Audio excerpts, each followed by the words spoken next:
प्रणाम, नमस्कार, वंदे मातरम। मैं गजेंद्र प्रसाद मधुबनी से आपका भाई, और आज फिर आपसे मिलते हुए बहुत ही अच्छा लग रहा है। कल आदरणीय बरखा जी का संगोष्ठी था। मैंने भी लाइव उनका जो फेसबुक पर हुआ था उस चर्चा को मैंने सुना। उसमें एक जिज्ञासा, जिस जिज्ञासा को मैंने सुना तो मैं भी हद पर बढ़ गया कि ऐसा भी कई जिज्ञासा होता है। उसमें बात हो रही थी साहब श्री की समाधि स्थल की। एक चीज बताइए भैया बहन आप सभी, कि आपके घर में भी आपके पिताजी दादाजी यदि सौभाग्य से इस संसार में नहीं है तो उनकी यादों को हम लोग अपने अंदर संजोए रहते हैं। उनका यूज किया हुआ प्रत्येक सामान को हम अपने पास रखें। आपको बता दूं कि मेरे दादाजी इस संसार में नहीं है, लेकिन जिस डंडा से, जिस छड़ी से वो हमको कभी मारते थे, उस छड़ी को भी मैं बड़े प्यार से रखा हुआ। मेरे पिताजी जो कुर्ता और बंडी पहनते थे, उस कुर्ता और बंडी को मैं रखा हूँ क्योंकि मुझे प्यार है उससे। और साहब श्री हम सभी के आध्यात्मिक पिता हैं। कहते हैं हम सभी बड़ी गर्व से कि साहब श्री हमारे हैं, मेरे हैं, साहब श्री हमारे आध्यात्मिक पिता हैं। तो उनकी यादों को तो संजो कर रखना है ना, और एक ऐसा स्थल बने कि जहाँ पर जा कर के एक ध्यान से हम सभी उन्हें प्रणाम कर सके, सर झुका सके। वो शरीर में नहीं है, सूक्ष्म रूप से हम सभी के साथ है, लेकिन आदत जो हो गई स्थूल से प्यार करने की, तो एक समाधि स्थल रहेगा तो वहाँ पर हम सभी प्रणाम तो करेंगे। उसी बहाने अपने अंदर महादेव को तो याद करने का प्रयास करेंगे। तो निश्चित रूप से हम सभी के लिए समाधि स्थल बहुत जरूरी है। और इस विषय में जिज्ञासा पर आदरणीय बरखा जी क्या बोली, बहुत ही ध्यान से सुनने की बात है। तो आइए ध्यानपूर्वक हम सभी सुनते हैं। इन्होंने अभी अनु भैया ने समाधि स्थल की बात कह रहे थे। वो बात समाधि स्थल की सिर्फ नहीं है, बात यह है कि अगर गुरु के शिव के गुरु स्वरूप की बात करते करते साहब और दीदी के बारे में अगर लोगों को आप नहीं बताइएगा तो जानते हैं क्या होगा। साहब के शरीर में रहते हुए ऐसा हुआ है। एक जिले में शिव गुरु महोत्सव हुआ, और आप में से बहुत लोग जानते होंगे कि पहले महोत्सव या संगोष्ठियों में जो बैनर बनते थे उसमें साहब कहते थे कि सिर्फ महादेव की तस्वीर रहेगी। लोग कहते थे कि साहब और दीदी की तस्वीर भी हम रखना चाहते हैं, लेकिन साहब इस पर कभी तैयार नहीं होते थे कि नहीं, सिर्फ महादेव की तस्वीर रहेगी, मेरी क्यों रहेगी। लेकिन जब दीदी माँ शिवलीन हुई उसके बाद साहब ने कहा कि अब वो शरीर में नहीं है, आप उनकी तस्वीर छाप सकते हैं, लेकिन मेरी नहीं छापेंगे। हुआ ये कि कुछ समय के बाद एक जिले में शिवगुरु महोत्सव हुआ।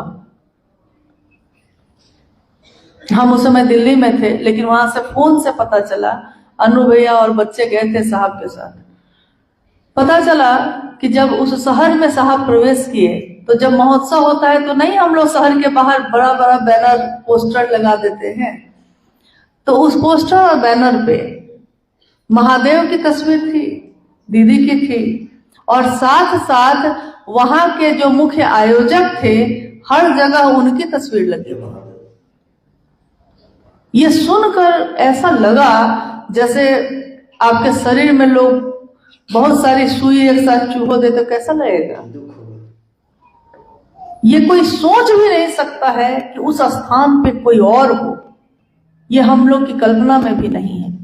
लौटने के बाद मैंने साहब से बहुत निवेदन किया, और सारे लोगों ने कहा वहां कि जी अब अपनी तस्वीर को छापने की अनुमति आप दीजिए। मैंने भी कहा कि अगर अब आप नहीं देंगे तो होगा ये कि हर व्यक्ति अपने अपने क्षेत्र में अपनी तस्वीर चिपका लेगा। शिव के शिष्यता में गुरु शिव है, शिव के शिष्यता में हमको चलाने वाले साहब एक है, दीदी एक है, और कोई नहीं हो सकता।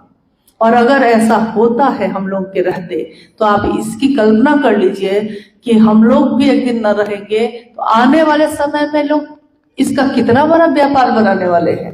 इसीलिए सावधान होने की घड़ी अभी ही है। जो साहब ने कहा है उसको करें हम लोग।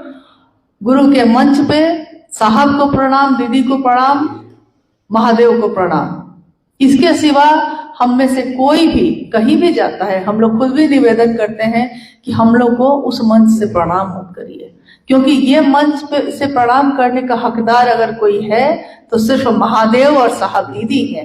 अगर ये भैया को प्रणाम, वो दीदी को प्रणाम, ये सब होने लगा तो शिव की शिष्टता इतनी बिखर जाएगी, इतने टुकड़ों में बढ़ जाएगी जिसकी कल्पना साहब ने नहीं की। उन्होंने सपना देखा कि विश्व के लोग एक होंगे, गुरु एक शिव हैं, उससे बड़ा उससे सुंदर गुरु कोई नहीं है, और सारे लाखों करोड़ों लोग उस शिव शिष्टता की राह पे चलेंगे। इस सपने को पूरा करने में मदद करिए। उन्होंने कहा अनुभव ने कि मानसिक मदद बहुत बड़ी मदद होती है।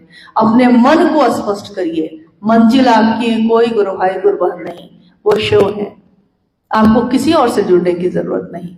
साहब ने कहा कि आज ये डाली हरी है, आप उस पे लटक गए हैं कि हरी तो है। ये गुरु भाई तो बहुत महादेव की बात करते हैं, ये गुरु बहन तो बहुत महादेव की बात करती हैं, और अगर वो टूट गए तब आप कहाँ जाएंगे? तो हमको जुड़ना ही क्यों है? साहब ने खुद से नहीं जोड़ा, साहब ने खुद के लिए प्रेरित नहीं किया, अपनी स्थापना नहीं की, तो हम आप क्यों करेंगे? जो उन्होंने कहा है वही करने की कोशिश हम सब करें।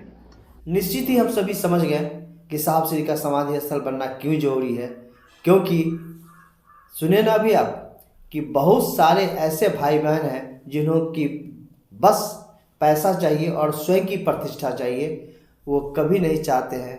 आपने देखा ना कि फोटो, जो महोत्सव का फोटो है उस पर भी अपना फोटो लगाया साहब श्री की फोटो को हटाकर। जब साहब श्री नहीं चाहते थे कि मेरी फोटो लगे तो वो अपना फोटो लगा दिए। तो बस हम सब इतना करें, साहब श्री जो कहते हैं वो करें, और अपने दिलो दिमाग में साहब श्री की याद को संजो कर रखें, और समाधि स्थल अत्यधिक जितनी जल्दी से जल्दी बन सके बन जाए, जो हम सभी के लिए एक यादगार रहे, और हमारे आने वाले संतति भी उस पर जाकर 2 पुष्प अर्पित कर सके। चलिए फिर मिलते हैं किसी और वीडियो में, तब तक के लिए प्रणाम, नमस्कार, वंदे मातरम।